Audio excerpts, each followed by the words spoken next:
Assalomu alaykum hurmatli Impuls kanal kuzatuvchilari. Bugungi videomizda Impuls brendi tomonidan MM4 svarka apparatimizni obzorini ko'rsatamiz. Bu svarka apparatimiz ichidan o'zini держак massasi, pasporti, shitogi, yelkaga osib yuradigan remeni va ko'tarib yuradigan ruchkasi chiqadi. Bu apparatimizda ikki xil regirovka mavjud bo'lib, birinchisi Arc Force, ikkinchisi amperi baland pastligi. Arc Force funksiyasi dugani o'chib qolmasligini nazorat qiluvchi funksiya. Bu apparatimiz professional ishlarga mo'ljallangan bo'lib, 220 voltda ishlaydi. Apparat MOSFET texnologiyasi bo'yicha yig'ilgan.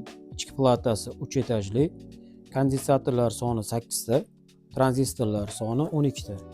Barcha platalar himoya laki bilan qoplangan.